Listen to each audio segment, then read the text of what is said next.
रजनी को बचपन से ही पेंटिंग का बहुत शौक था। वो हमेशा से ही पेंटर बनना चाहती थी, पर उसके माँ और पिताजी ने उसको कभी भी इस चीज के लिए सपोर्ट नहीं किया और उसकी शादी नीरव से हो गई। नीरव रजनी को बहुत प्यार करता था, पर रजनी हमेशा चुपचाप ही रहती। वो इस शादी से खुश नहीं थी। वो ये शादी नहीं करना चाहती थी। उसे तो हमेशा से पेंटर जो बनना था। अपने इस सपने को वो नहीं पूरा कर पाई, इसलिए वो हमेशा उदास रहती थी। रजनी, बहुत ही बढ़िया फिल्म लगी है, कल देखने चले? नहीं जी, कल मुझे बहुत काम है, मैं नहीं जा पाऊंगी। अच्छा तो कोई बात नहीं, संडे को चलते हैं। देखिए, मुझे फिल्म देखना पसंद नहीं है। आपको जाना है तो चले जाइए। नीरव को मना करके रजनी वहां से चली जाती है और अपने बैग को खोलकर उसमें बंद पड़े ब्रश और कलर्स को देखकर रोने लगती। रजनी, चलो ना कहीं बाहर खाने चलते हैं, कुछ तुम्हारी पसंद का। जी मुझे नहीं जाना, मेरी तबीयत ठीक नहीं है। रजनी वहां से चली जाती है। नीरव को समझ नहीं आता कि रजनी उससे इतना दूर क्यों रहती है। वो जब भी उसके साथ वक्त बिताना चाहता है, रजनी कोई ना कोई बहाना बना देती है। एक दिन घर पर कोई नहीं था। रजनी घर का सारा काम जल्दी से खत्म कर लेती है। घर पर अकेले होने के कारण वो सोचती है कि वो आज पेंटिंग करेगी। वो अपने कमरे में जाकर पेंट ब्रशेस और कलर्स निकालकर जैसे ही कलर मिक्स कर रही होती है कि दरवाजे पर बेल बज जाती है। अब कौन आ गया इस वक्त? इतनी मुश्किल से तो मुझे पेंट करने का मौका मिला है। रजनी दरवाजा खोलती है तो उसकी सास अपनी सहेलियों के साथ खड़ी होती है और सब घर के अंदर आ जाते हैं। अरे बहू, सबको शरबत बनाकर पिला दे, बाहर तो बड़ी गर्मी है। उफ। जी। रजनी पेंट ना कर पाने से उदास हो जाती है। उसे गुस्सा भी आ रहा होता है कि उसने इस शादी के लिए हाँ क्यों कह दी। वो रसोई में जा रही होती है कि उसकी सास उसे रोकती है। बहू, सबके खाने का भी इंतजाम कर लेना, आज का लंच तो ये सब यहीं करेगी। हाँ। रजनी बिना कुछ कहे रसोई में चली जाती है। सबके लिए खाना सब खाना खाते हैं और रजनी घड़ी देखती है कि ये सब कब जाएंगे ताकि वो अपनी पेंटिंग कर सके। जब शाम होती है तब सब चले जाते हैं अपने घर।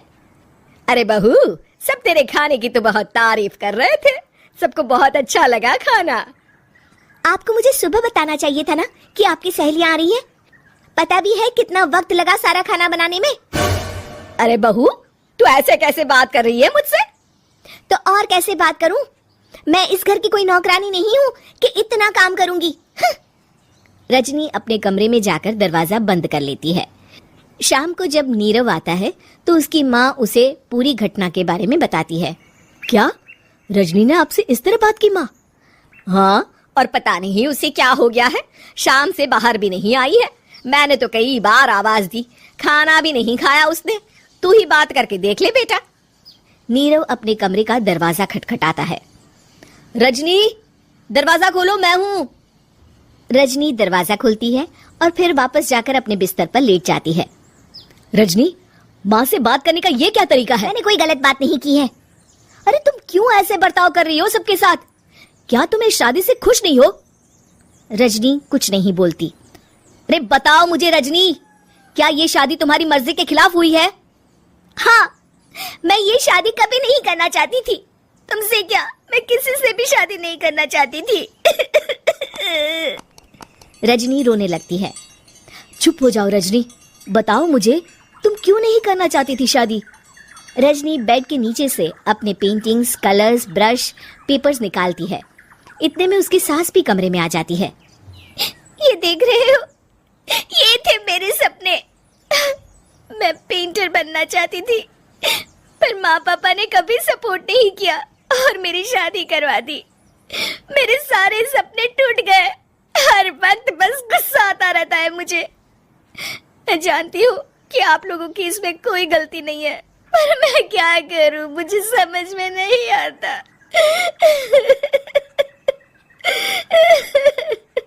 रजनी फूट फूट कर रोने लगती है।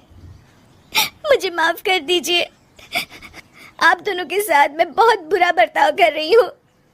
अरे रजनी बेटा, चुप हो जाओ तुम। नीरव पानी लेकर आता है।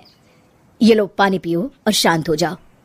रजनी पानी पीती है और उसकी सास पेंटिंग्स देख रही होती है। अरे नीरव, हमें तो पता ही नहीं था कि हमारी बहू कलाकार है। अरे कितनी अच्छी पेंटिंग्स बनाई है, देखो तो। ये वाली तो मैं अपने कमरे में ले जाऊंगी। आपको ये पेंटिंग्स अच्छी लगी? अच्छी नहीं, बहुत अच्छी लगी। और तुमने हमें बताया क्यों नहीं? तुम जब चाहे पेंटिंग कर सकती हो रजनी। हम तुम्हारे सपनों को पूरा करने में तुम्हारा पूरा साथ देंगे। हाँ बेटा, हम कला की कद्र करते हैं। हम कलाकार तो नहीं, पर मुझे गर्व है कि मेरी बहू एक कलाकार है। रजनी, नीरव और सास तीनों हंस पड़ते।